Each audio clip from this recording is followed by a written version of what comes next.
Quando se chega a esse estágio, suspende-se o anestésico imediatamente, faz-se respiração artificial, os estimulantes ainda que raramente utilizados podem ser administrados para melhorar a circulação e se houver doses excessivas de anestésicos.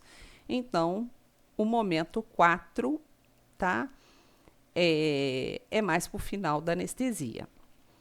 Durante a administração dos anestésicos, não há naturalmente divisão definida entre vários estágios. O paciente passa gradualmente de um estágio ao outro, tá, gente? E como é que eu vou te falar?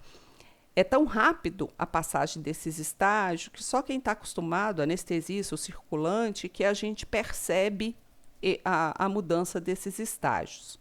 Somente pela observação cuidadosa dos sinais evidentes, né? Pupila, pressão, batimento cardíaco e ritmo operatório, o anestesista pode controlar a situação. Então, quando a gente entra em anestesia geral, gente, a gente tá com a vida na mão de quem? Nossa vida está na mão do anestesiologista, tá? Praticamente a anestesia se inicia-se com pré-anestésico. Essas ações devem incluir globalmente na qualidade da anestesia, a fim de contribuir para a segurança e sucesso anestésico. Na verdade, gente, eu nunca vi ninguém morrer de anestesia, tá? Que nem eu falei para vocês, eu tenho 18, 19 anos de centro cirúrgico. O óbito que eu vi dentro do cirurgia foi uma mulher de quase 90 anos que foi fazer uma cirurgia cardíaca. E ela morreu na sala por causa de sangramento no coração, mas não foi por causa da anestesia, tá? Então, entre fazer uma raquianestesia, uma perianestesia, que são bloqueios, e uma anestesia geral, eu prefiro anestesia geral, tá? É muito mais seguro e controlável esses estágios aqui que a gente acabou de aprender. Alguma pergunta, gente, sobre esses estágios?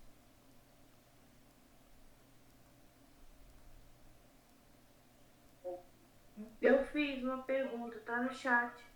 Ah, é porque eu não fui no chat. Vamos lá. Aqui. Mas o que acontece isso? Qualquer pálpebra fica aberta. Por exemplo, quando você entra em sono, a pálpebra fecha, né? Aí você dorme. Se você está anestesiada, o anestesista levanta uma pálpebra sua.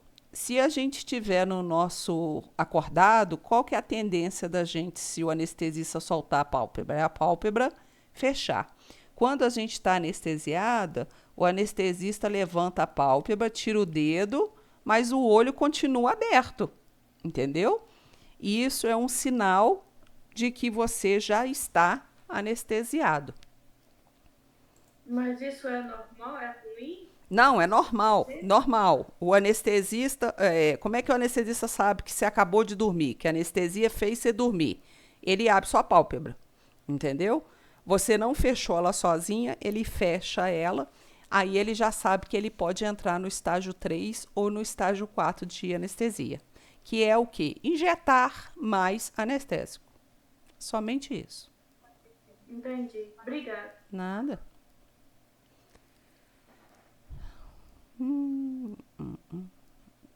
Então vamos para as medicações pré-anestésicas, né? Que pode ser dada no quarto ou pode ser dada dentro da recuperação anestésica.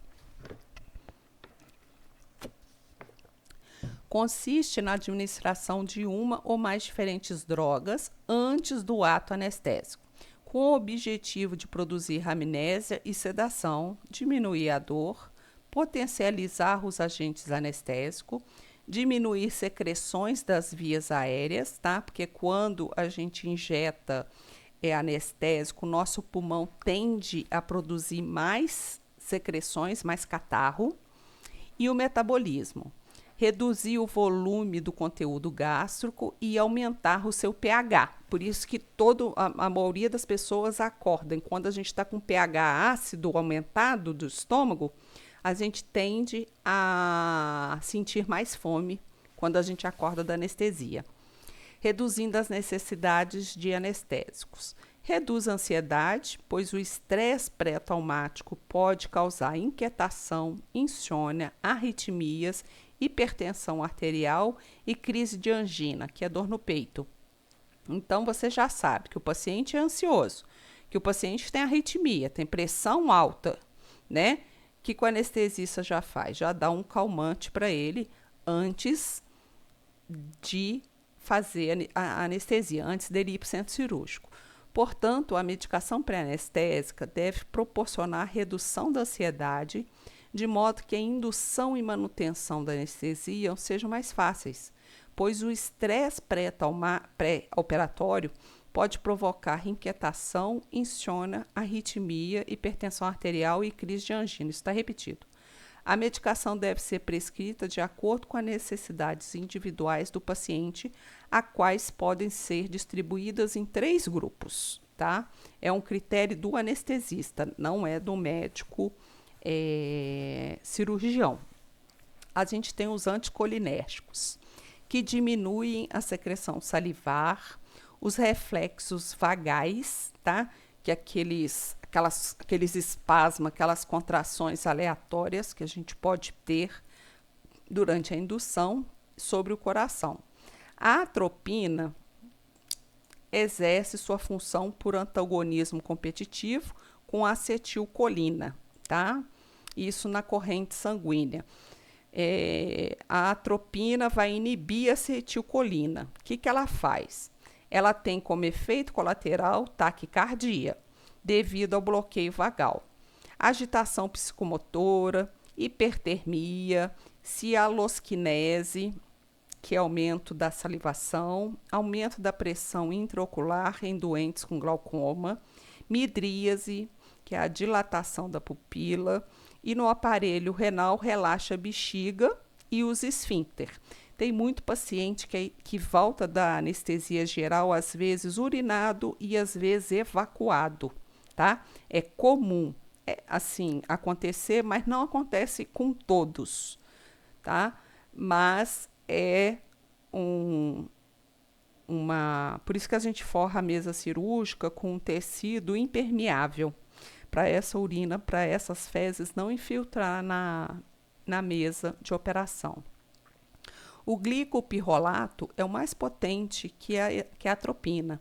É mais potente que a atropina. Aumenta a frequência cardíaca, atravessa a barreira hematocefálica, quer dizer, vai no cérebro, e pode elevar o pH gástrico mais do que a atropina.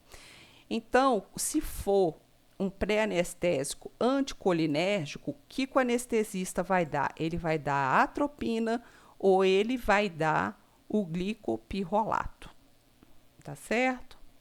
Isso aqui também só para vocês saberem, eu não vou perguntar o que o anticolinérgico faz como pré-anestésico, tá, Jó? Tá certo? Tranquilizantes. Possui efeitos ansiolíticos, amnestésico, né, causa uma amnésia, sedação, anticonvulsivante e relaxante muscular. Podem ser administrados por via intramuscular oral, com melhor absorção pela mucosa gástrica. É o que mais nós fazemos. Utilizamos como pré-anestésico os tranquilizantes.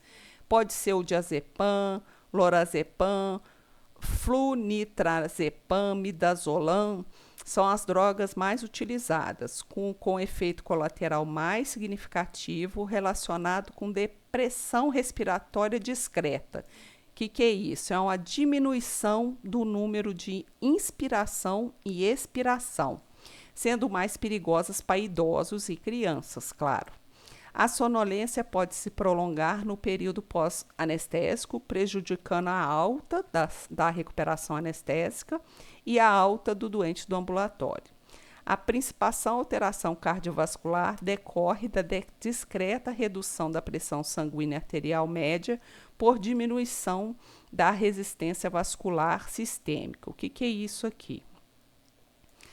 Se eu diminuo o batimento cardíaco, eu diminuo o retorno do sangue para o coração, tá? Então, isso é um efeito colateral do lorazepam, do midazolam, do diazepam, tá? O midazolam tem vantagem de provocar amnésia anterógrada, né, antes da cirurgia, potencializa os efeitos do anestésico gerais e podem provocar depressão respiratória. Então, os médicos já sabem. Administrou midazolam, ele tem que levar ele rapidamente para a sala de operação, porque vai ter uma pequena depressão respiratória por causa de efeitos colaterais do midazolam. Até aqui ficou claro? Sim. Pô, dá para ficar um pouco melhor, porque a gente acabou quase de estudar isso em farmacologia, né? Aí a gente já tem uma. Aí Se puder cês- compreender mais.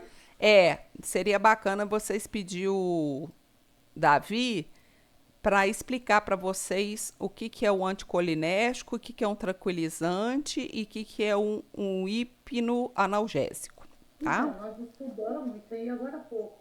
Hum. Aí por isso que é fácil de compreender agora. Ah, Sabendo o que é Mel... polinésia, o ah, mecanismo de ação, a gente entende melhor.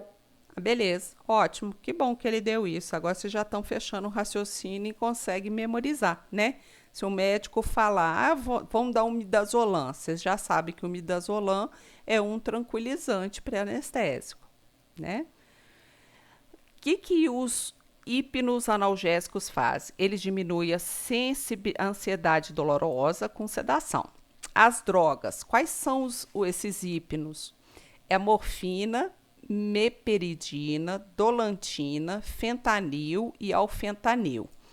Fentanil, gente, é o suprassumo dos hipoanalgésicos.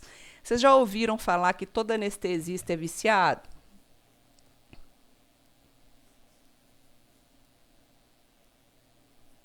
Não, né? Então vou contar para vocês. Tem alguns anestesistas que não usam drogas ilícitas. Eles usam fentanil. Por exemplo, ele fala que usou 2 ampolas de fentanil na sua cirurgia, usou uma e uma é para ele injetar em casa e dormir, tá? Eu tive um amigo que faleceu, ele chamava Demétrio, ele fazia residência de cirurgia geral no Rio e tinha o mau hábito de roubar ampolas de fentanil no, no centro cirúrgico. E quando ele ia dormir, né, ele injetava esse fentanil na perna, no pé, onde ele queria, né? E isso levava a ele um sono extremamente agradável e profundo. E na hora que acorda sem ressaca, entendeu? Então, o grande risco para o anestesista é ele ficar viciado em fentanil, porque a facilidade dele pegar o fentanil é muito grande, tá? Porque quem tem um controle da medicação é ele, tá joia? Teve também o caso de um residente de anestesia, não lembro se ele era R2 ou R3, já estava terminando a residência, mas ele estava no auge do vício de fentanil. Ele foi quase suspenso da residência, quase perdeu a residência, mas topou fazer o tratamento, né, de sair do vício e conseguiu formar. Não sei como que ele está hoje. Tá joia? Entretanto, em doses anestésicas, podem deprimir a respiração e aumentar o risco de acidose respiratória ou pneumonite aspirativa. Grandes doses pode causar hipotensão, que foi o que levou o meu amigo a óbito. Ele entrou em hipotensão e morreu dormindo. Náuseas, vômitos, constipação e distensão abdominal. A ocorrência de urticária e broncoespasmos, tá? O que é broncoespasmo? É quando o pulmão não dilata no seu total volume durante a respiração. Então, por exemplo, se eu inspiro esse tanto, se eu tiver um broncoespasmo, eu vou inspirar isso aqui, ó, cerca de 50 a 60% de ar. Indica hipersensibilidade. A morfina produz hipnose e analgesia. As principais complicações são euforia, tá? É um efeito colateral. Vocês já devem ter ouvido falar assim: ah, muita gente assim, quando eu tomo diazepam, em vez de eu acalmar, eu fico doidona. Então, é um efeito colateral. Confusão mental. Nessa confusão mental aqui, ó, uma beleza para quem quiser arrancar segredos do marido, tá? Quando ele for fazer uma endoscopia, você acompanha. E quando ele estiver voltando da sedação, você pergunta a ele assim: você já me traiu? Você já pulou cerca? Você já ficou com a fulana? Ele fala tudo. Por quê? Esses hipnoanalgésicos bloqueia o senso crítico. Então, o que você perguntar para a pessoa vai falar. É muito bacana.